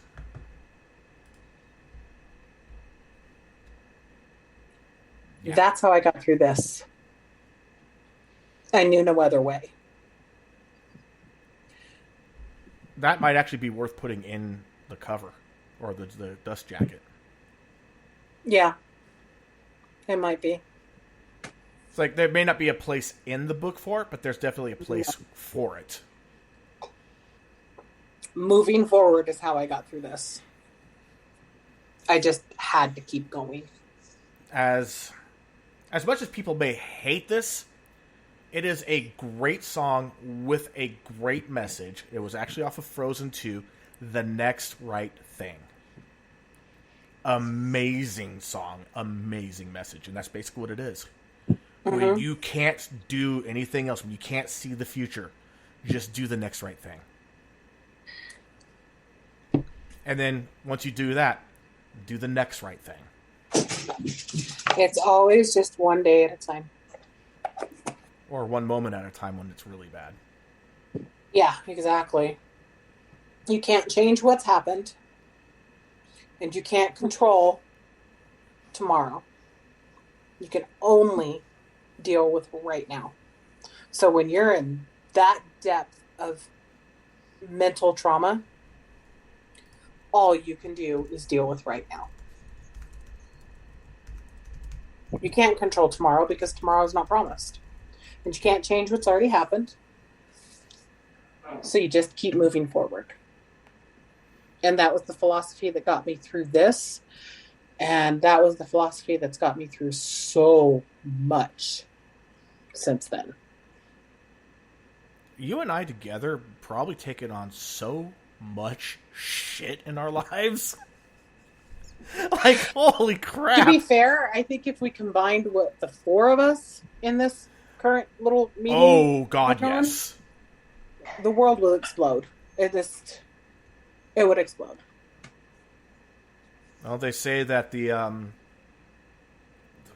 what was that quote exactly?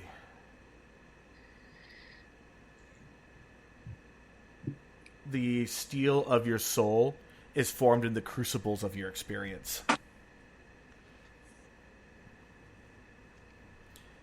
And Richard said Frozen 2 is an underrated modern classic, and I agree.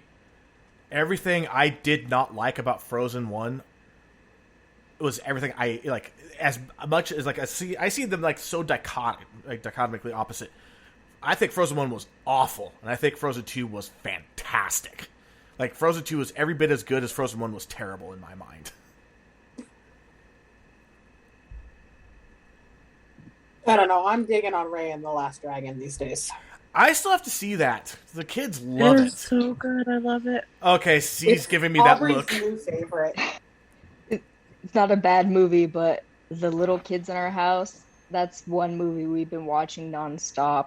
Yeah, it's my granddaughter's new favorite. She turns it on and she like goes, "Hiya, hiya, hiya." The cutest thing in My the world. kids are all about the crudes.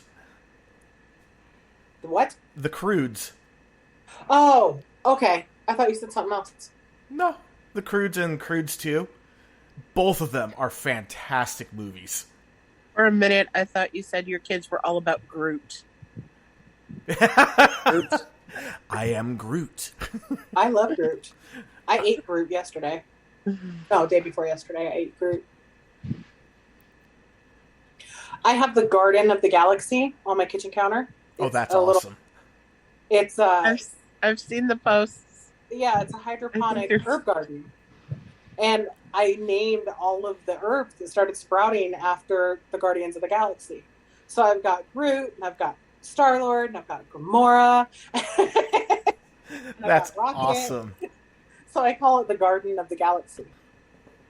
That's awesome. Yeah. So I chopped up a little bit of Groot, and I chopped up a little bit of Rocket, and I made chicken. And then I chopped up Gamora, a lot of Gamora, and I made chimichurri. Hey, the right color. It was freaking bomb, dude. It was so good. I love a good chimichurri. Like, seriously. Like a good chimichurri on a steak is amazing. Well, I marinated the steak for 24 hours, and I marinated the chicken for 24 hours, but I kept a little to the side for dipping as well. Nice. So good. That cat tastes like chicken. Actually, it tasted a little garlicky. Oh, that was one of the things my dad posted. He's like, you know, when you cook, he's like, I'll put in the minced garlic, and then when I'm done, I'll put garlic powder on it. And so I had to do the joke of, so would you like garlic or garlic powder, Dad? Yes. And that's how I am too. I love garlic. Like, I have no problems. Like, if there's a jar of minced garlic, swipe my finger in it really fast. And I love garlic. Yeah, I saw a recipe one time, and it was like 3 cloves of garlic, and I'm like, that's just a suggestion, right? I'm about to use a whole clove up in here. I knew someone that used to juice garlic every day. I've done that. When I juice, I'll throw garlic in there. No, just With just certain garlic. recipes. Oh, God. Yeah, and they would just That's drink straight garlic juice. So potent. I was like, that seems a little bit much, but if you give me some little French much. bread, I will dip it in that juice. I use minced garlic in my pasta water to make the pasta taste like garlic. Yeah. Damn it, now I'm hungry. I know. Me too. I cooked and I didn't get to eat. So, God, the that's my time I- car too, so I can't By go the anywhere. time I finished cooking, I was hot and tired, and I was just like, I don't want to eat. And then before I realized it, I was like, oh crap, I really don't have time now. My boyfriend gets so mad at me about that. I'll cook this great big dinner, and then I won't eat, and he'll be like, why aren't you eating? Because I'm not hungry. Uh-huh. He gets so mad at me. It's like I have chicken fried steak, mashed potatoes, and green beans in there, and I'm just like, yeah, nope, can't eat it now. Yeah, I saw the picture. I wanted it. I really, really wanted it. And then Ariel was talking about, the guy that used to drink the straight garlic juice. Like, their breath must have been wild. It wasn't just their breath, their sweat, too. When you take in that much garlic, Jesus. However, so here's the kind of asshole I am. On camping trips, I will eat a ton of garlic before a camping trip, and I'll have garlic with me, and I'll bring bananas. But I won't eat any of them. I'll let other people eat them. Mosquitoes are repelled by garlic and are attracted by the potassium in bananas. So everybody else eats the bananas. I eat the garlic. I get no mosquito bites. Everybody else gets eaten alive. I wouldn't bring the bananas, except that with the garlic alone, I still get bit, and I'm just like, no. I'll bait them over there. Exactly. Well, do you want to know how much of an asshole I am? When my son was a baby, a friend of mine came over, and she was like, hey, come to the mall with me and help me pick out this outfit. I don't remember what it was for. It's like a school dance or a date or something. So I say, okay. And I ask my ex, do you mind if I leave the baby here so that we can go about the mall? I'll only be gone for about 2-3 hours. And he says to me, yeah, I guess I'll watch the baby, which, first of all, you don't watch your own child, but whatever. Right. Or I'll babysit the baby is what he said. I'm glad that you'll go ahead and babysit your child. Yeah. Dick. But he goes, you're going to have to feed him and put him to sleep first. I'm pretty sure that this is a 2-person job raising a kid. I said, okay, babe. Well, said baby was about 6-7 months old and had been constipated. Uh-oh. So I fed him a jar of prunes. I let him wash it down with some apple juice. Disaster in 3, 2. I came back within the allotted 3 hours, as promised, to a house with all of the windows open and my baby in the sink and my fiance crying. And I went, what happened? It was in his ears.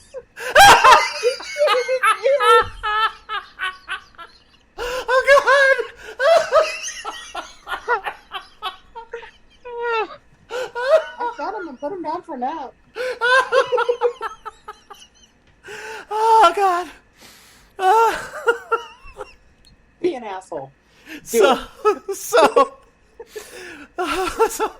when my now 20-year-old daughter, when she was, the baby, and we were living in San Diego, we wanted to go to this place called Big Rock Park for her birthday. And I'm sure that the people down in the La Mesa area and Santee area know exactly what I'm talking about. That park's pretty awesome. It is a big fucking rock, too. It's just like they made a park around this big goddamn rock. Well, before the party got started, I was following her through the little play area, and my dad asked me a question, and I stood up, and I slammed the top of my head on a plastic archway.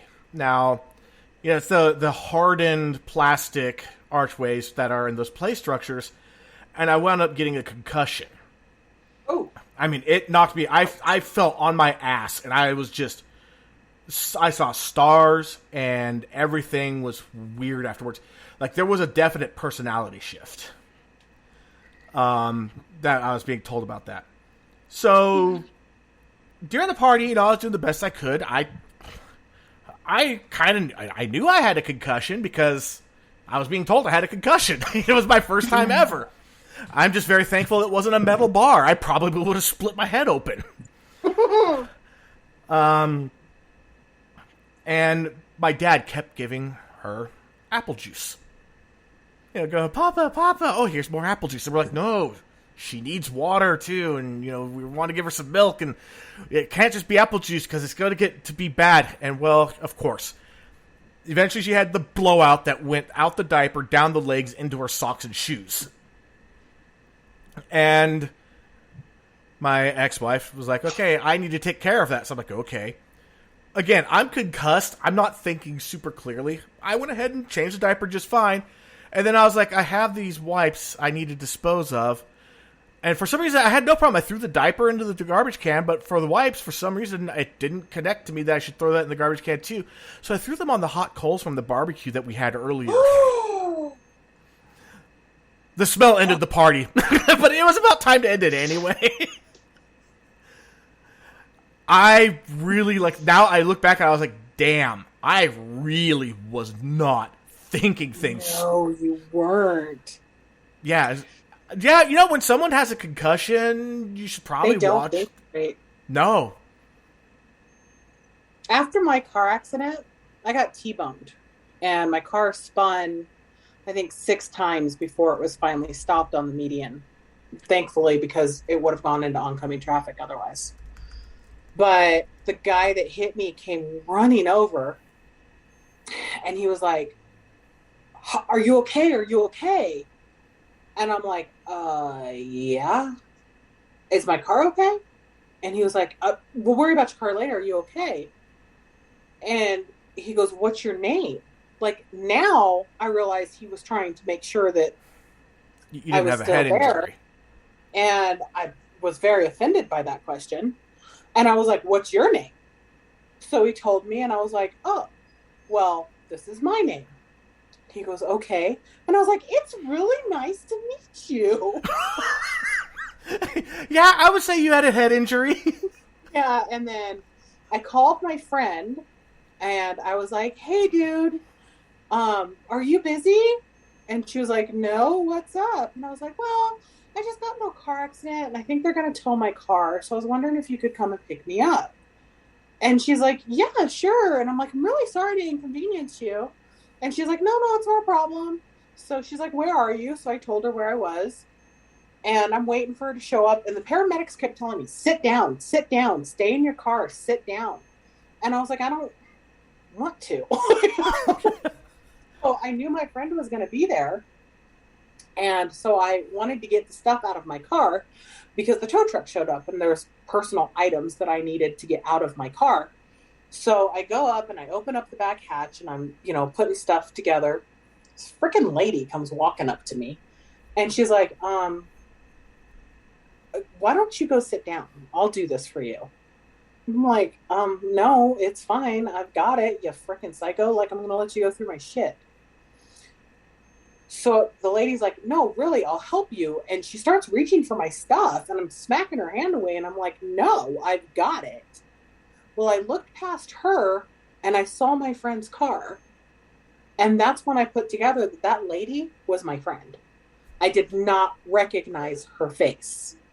She could have been anybody else in the crowd. Wow. And I left with her not recognizing her. I recognized her car. I recognized her children. Did not recognize her. And I went on a leap of faith that it was her. She could have been anybody. So I missed my opportunity. Yeah, you totally did. You totally did. I could be locked in your basement right now. I don't have a basement, but I do have a bomb shelter. There we go. Yeah, I totally could, but no, you missed it. Sorry. Now I have that information, and I'm never coming to California to see it. I might. You need to get away from her a while? Bomb shelter. I'm into some weird shit, so whatever. Just know, if I disappear, it's most likely E's fault. Of course, if I'm completely distraught and losing my shit, it's probably not me. Exactly. If she disappears and I'm just totally content, there's a problem. Or are you acting distraught? You could be acting too. I'm an okay actor. I'm not that great. I'm not that good. Ariel said that we'll come find you. I would hope so. But beware, he may just throw you in the basement or the bomb shelter with me. And start throwing edibles at you guys. Okay. Okay, wait a minute. I have cannot to- adult and have edibles. Maybe I should rethink this. Not a good call. So I am an hour ahead of you guys, and I have to work very early tomorrow. So I saved a fairly positive one for last, Great. and I am going to read this one, and then probably go on another tangent here quickly, and then we're going to have to wrap it up. All right. Okay. Now look at that. The guest is telling us how to run our show.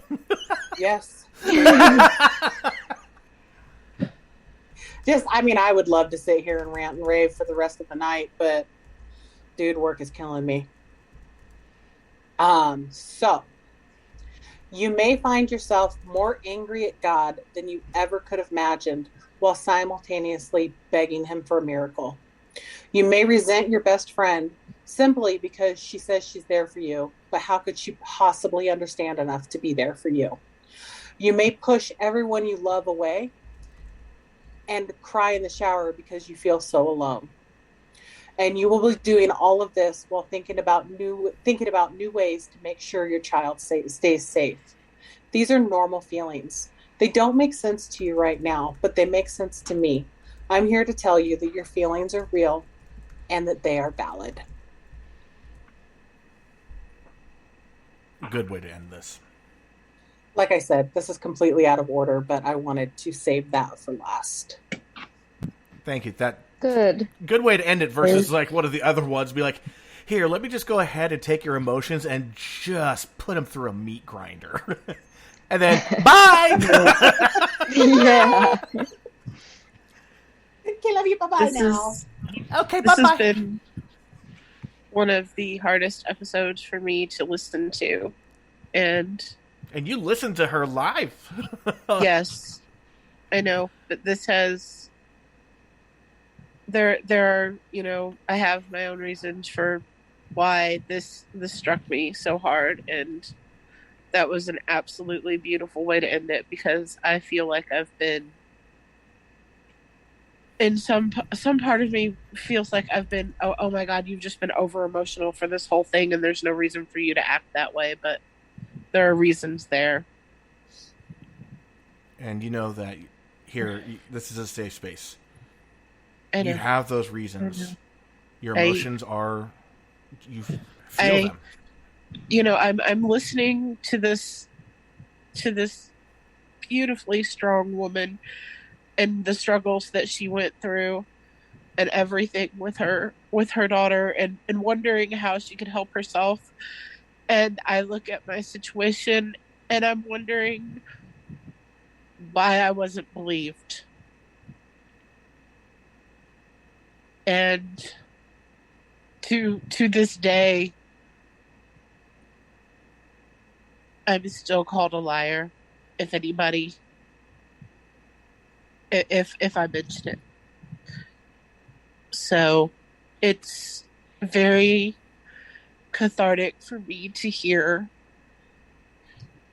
that there are people out there who actually, they not only care about the mental health and the well-being of their child, but about their own health so they can help their child.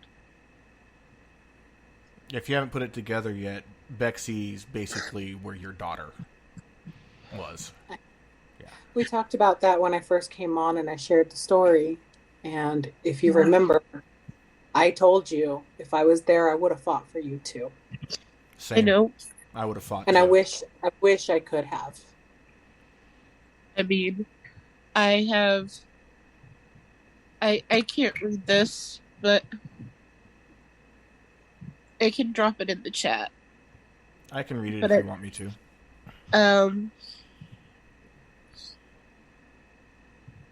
I just I can't read it out loud. This is what she just dropped in the chat. Grandpa loved his little girl in ways that were not right. Footsteps in the hallway led to a terror in the night. His fingers filled with secrets, even though she could not tell. It was plain his love was pain. Grandpa, go to hell.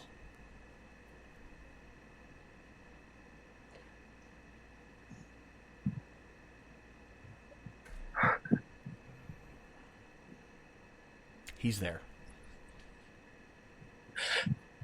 I know. I can't help but think. I can't imagine. I can't imagine remembering it and living with that. It's the reason I can't deal with thunderstorms. I have no memories, or very few memories, before I was 12 years old. I am convinced that my brother did this to me too, but I have no memories. But what you just read hurts so much because I can't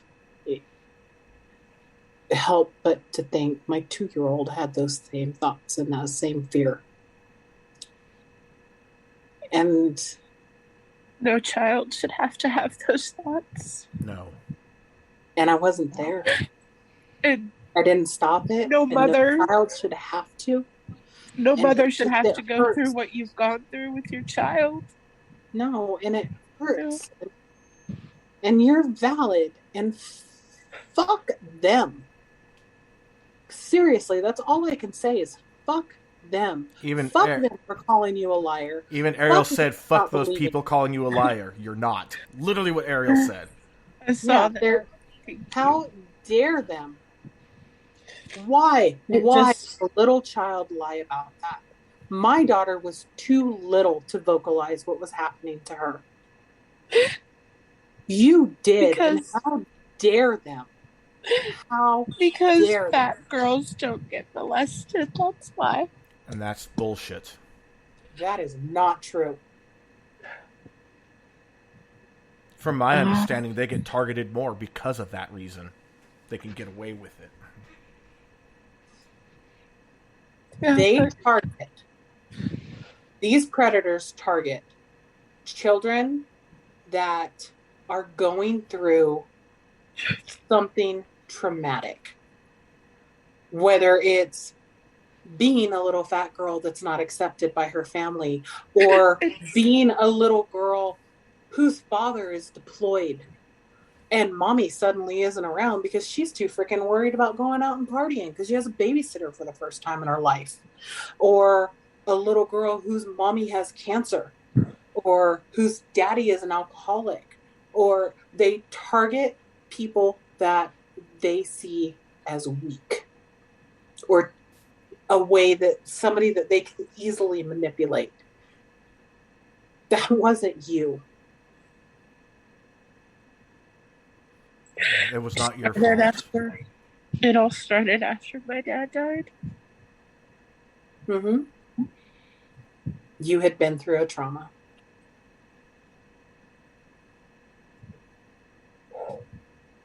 And Kat just nailed it. Vulnerable. I'm just really, really grateful to know that there are people who will, stand up and fight for themselves and fight for their kids, because I didn't get that, and I've had to deal with that, all of my life since it's happened. I've had to find different ways to deal with all the trauma of it and everything. And when I say that the first night after he passed away, that was the best night's sleep I'd ever had in my life, because I didn't have to worry about somebody coming down the hallway, even though it hadn't happened in years and I was a teenager and had graduated high school by the time he passed away. It was always in the back of my head. Well, yeah. It became a core memory. If I didn't lock the door, if I didn't, bar it with something, have a deadbolt on it, someone was going to get me. Because they could. I haven't had any contact with my daughter's abuser in 20 years. And I can't wait until I get news that he's dead. I completely understand that. I can't wait, because I still feel the same way. My daughter lives 4 hours away. I worry about her every single day. Like, there's this irrational fear deep in me that he's going to find her. There's this irrational fear deep in me that he's going to find my granddaughters. I I get that. I understand where you're coming from there, from a different perspective, obviously. Right. But I and understand where it's you're from.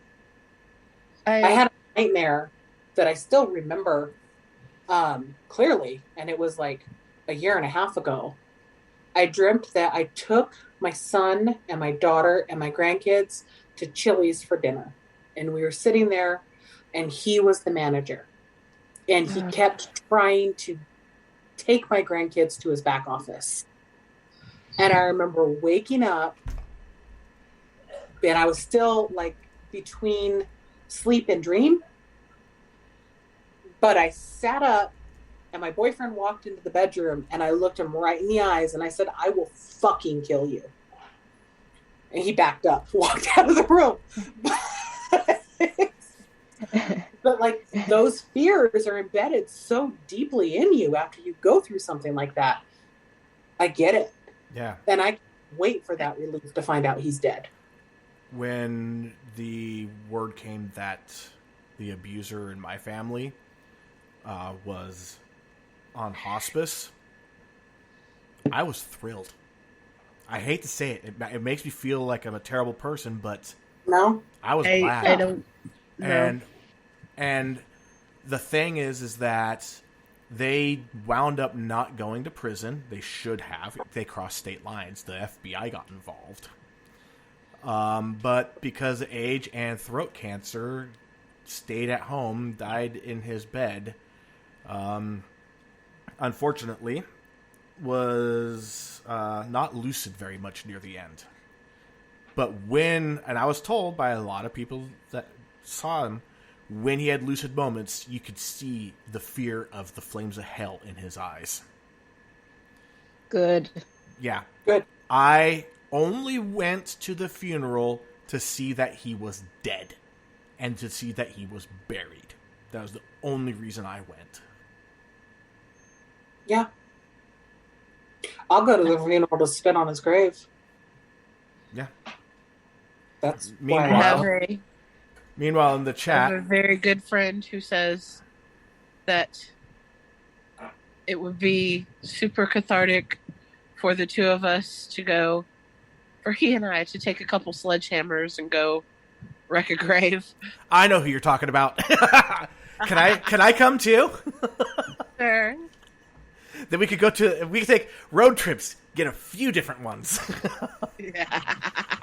But can we take the sledgehammer? Never mind. Accelerate the process a little bit. So mental does not condone violence.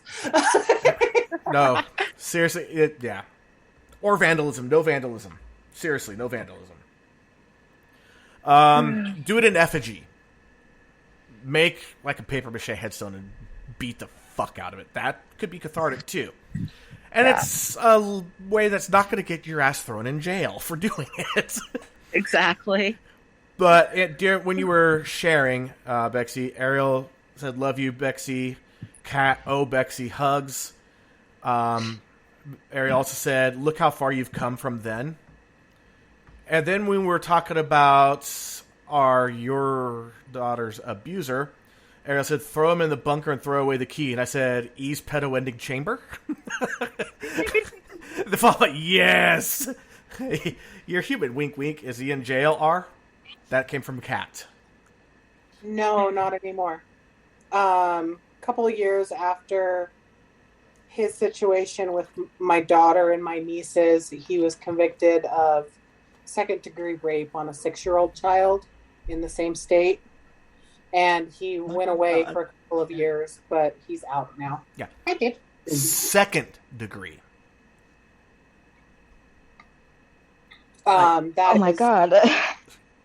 I looked that up. It's forcible vaginal intercourse, but it's also used a lot as a plea. Instead of first degree, they use it as a plea. So I'm not quite sure what the situation is behind that. Obviously, my family doesn't talk to me about it. So, whatever. But it's your brother. It's blood. Blood does not define family. No. Blood defines lineage, not family. Right. Even the quote says that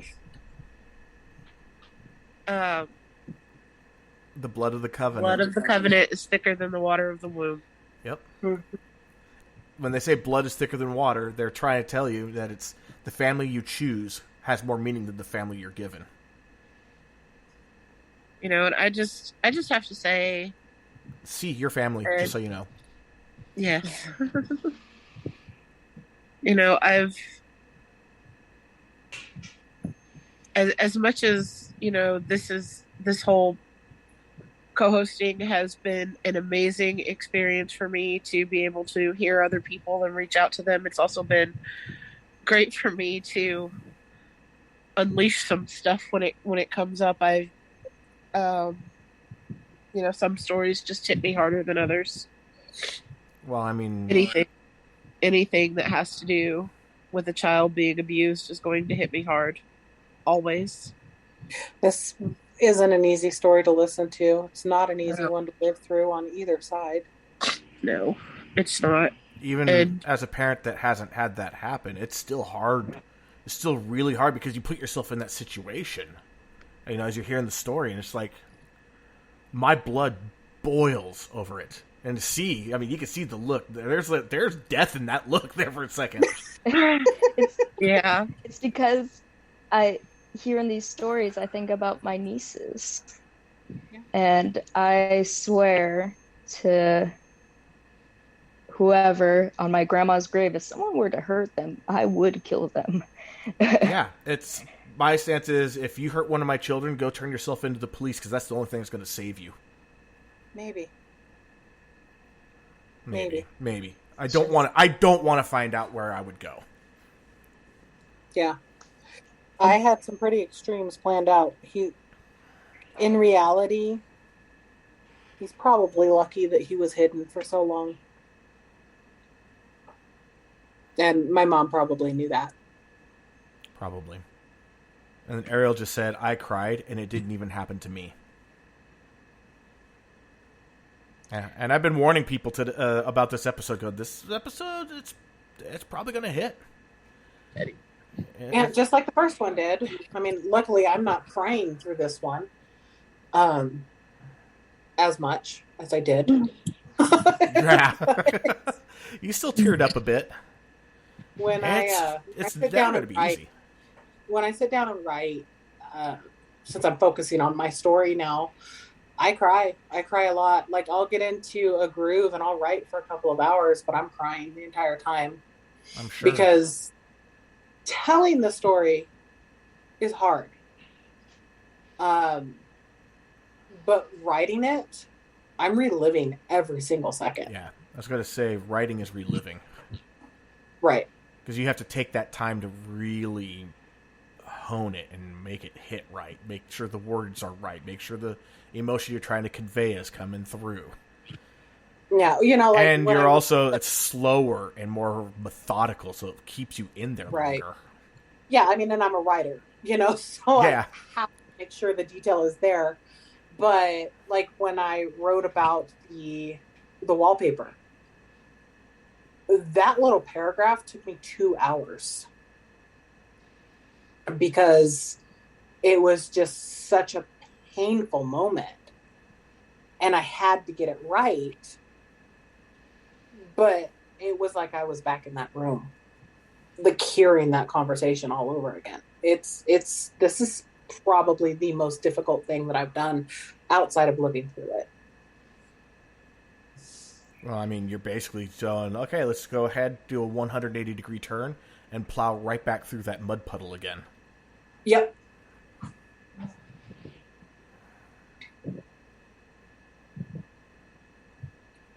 And see, just so you know, part of the reason that I wanted you as a co-host here is that I do see you fighting. I do see you going through a lot.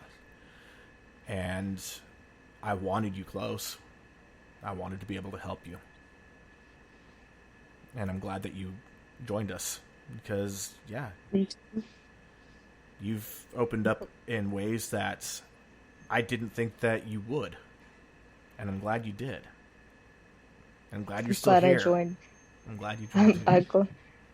I'm glad I joined. And I love your haircut. I mean, seriously.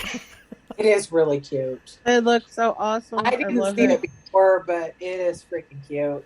You know, before this haircut, I couldn't look at myself in the mirror, but now I can actually look at my face during this Zoom call, and I'm finally happy about it. Honestly, I kind of want to go after it with like some bleach and get some loud, funky colors in there. It's kind of what I want to do. Super cute. Diet bright blue. Yeah, no, she definitely has the face shape that can rock just about any hairdo. Right, that's what I'm saying. Is like they can pull it off. And I've also become mildly obsessed with Brad Mondo, and I kind of want to do that, but could you imagine how much bleach it would take on this to do that? A lot. So my friend in Australia, for the longest time, could not dye their hair because the black was just that unbelievably dominant in their hair. A lot like yours are, and a lot like my wife's. They just about shit themselves when they finally were able to get to the point of dyeing their hair without burning it to death. Yeah, I'm kind of getting to that point now because I'm getting old. It's all the rage to have silver hair now, and mine's coming in naturally, so the hell with it. I'm going to let it go. It's a really pretty silver. You know, people pay hundreds and hundreds of dollars to get what I've got natural, so I'm just going to let it go. Yeah. Oh, yeah. My ex-wife, she was like, she didn't want grays. She wanted silver. That's what I have. Meanwhile, I have a couple of grays. They're right here. The only ones I have. Yeah, but you have light hair, so... I know. Like mine... I may have some already. It's just hard to see. Mine, I have this like half an inch thick strip that comes down the center of my head right here. So you're a skunk. Yes, I call it my skunk stripe. And so, like, it's finally starting to come in, like, here and a little bit back here. So once it starts coming in here, I'm going to let it go. Let it go. Let it go. Being old never bothered me anyway. It's actually true. Meanwhile, Ariel's like, I wouldn't know because I dye mine.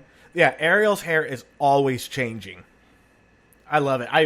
I miss being in Twitter and seeing all the changes.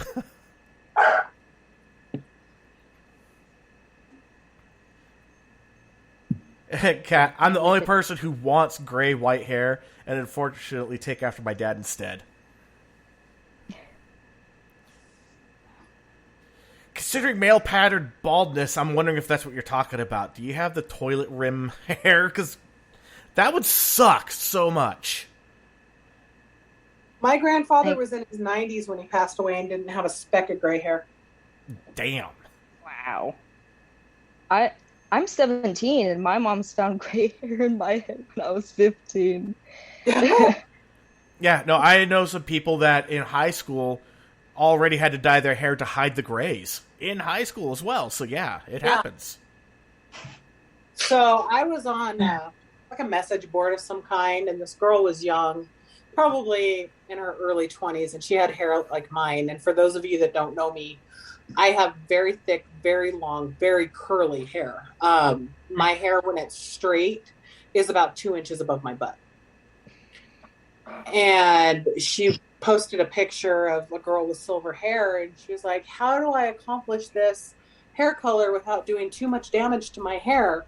I don't want to over bleach it or over process it. And everybody's telling her, you can't do that without bleaching, multiple bleaching processes, which is true.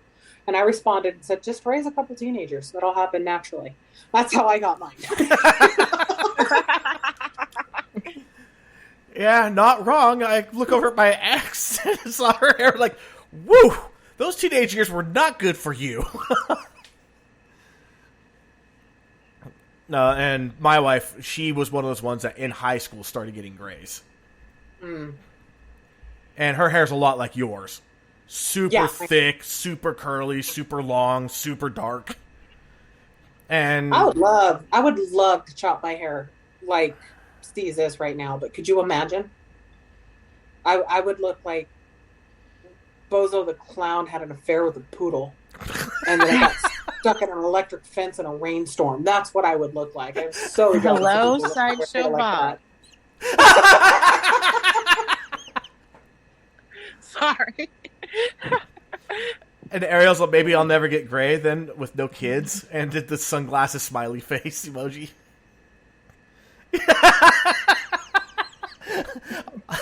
R just did the face at you. Did not. He's lying. I have 2 witnesses, but I don't know how reliable they'll be. They may go ahead and jump over and defend R. So, Kat was saying that his body hair was white and gray, but his head stayed its regular color. And then my mom had cool silvery white poof in the front in her late 20s. And Ariel's laughing about the nee face in our argument. Thank you very much for coming on the show. It's always a pleasure having you on. You having me back. Thank you. Letting me share this. Definitely. Of course. It was very nice. I'm really meeting glad you. you did. And I'm glad you finally So got am to I. meet C. Me too. I told E after I listened to your episode, I don't know if he told you, I have some opinions of my own about your Oh, we talked about that. experiences. Oh, yes. Yes. Yes. And R is on Facebook if you wanted to. I'm sure that R wouldn't mind you two hooking up on Facebook and talking. Ooh, you want to hook up? When's your birthday? September Best offer 8th all when day. you're free. So And next, now I he's wouldn't going to mind get that. mad because that's an offer he's never gotten. So, you've teased a bunch, but never gave me an actual offer. Ooh. Freaking tease. Gotta be good at something, buddy. Yep. Be quiet or I'll shove you in my boobs again. All right, so yeah, next week we have Mr. W. This is one I did not schedule, so I have no idea what we're getting into. Oh, I scheduled that one. Yes, you did. Yes, it's going to be a very interesting show. I will just say that. Oh, I believe it. Even I'm not quite sure what to expect. Uh-oh. Well, Can't damn, wait I to can't see. miss that. And then after that, we actually have a couple of open spots right now. So C or Bexy, if either of you wanted to take a spot, if you have anything going on, C's nodding. So yeah, I've been talking. Well, I might be able to get someone to jump in on one of these two. Then we Say we need another C episode. yes, and then we have T on the 19th, and then our season finale happens to be on my oldest biological child's birthday. Ooh. Yay! Yeah. So that's what we're looking at going forward for the rest of the season, and then we'll start planning out the next season. And yes, we will be on during International Podcast Day. Woo! Yes, Woo! that is September 30th is International Podcast Day. You bet your ass we'll be on for that. I feel like if you weren't scheduled, you would have to do a special episode just for that. Exactly. Like, even if we were like, oh, we're going to go on break, but we will be back for this episode because, duh. International Podcast Day. Yes. Yeah, kind of like, the following week after that is World Mental Health Day. It's the day after we normally do our podcast, but fuck yeah, we'll be doing the podcast that, on our regular day right before it because, duh. Most of the world will already be in tomorrow anyway. Because There we go. This West Coast, we're about the last to catch up to the rest of you guys for days of the week. So yeah. But again, R, thank you very much for coming back on. I'm so glad you came back on. I love what you're writing. I love what you're doing. Please keep us updated. Yes. I will keep you updated, but I will not be sharing anymore until it's done. Good. Okay. Do not blame you. Well, Yeah. as Albert Einstein Can't said, wait for it then. the secret to success, it's 3 parts. Work hard, play harder, and keep your mouth shut. Nothing demotivates like talking about it. So yeah. Yeah, kidding. But I did want to come back, and I've seen the chatter, and I've seen the questions asked when I'm in the chat and that sort of thing. So I thought, since the listeners and you guys were the ones that finally pushed me to get me started, it was only fair that I share the start. But I won't be sharing anymore until I get her done. Got it. And All right. like I said, I'll reach out to some people, see if I can get some people to help share their stories. Sounds good. And anyone that wants to send their stories, again, if you want to do it pseudo-anonymously, like you don't want that information being like who you are, e@amimental.net. Or you can even, if you want it to be someone else, you can always just send it to guest@amimental.net and say which person you want to pass on the info. It's all good. We'll all help out however we can.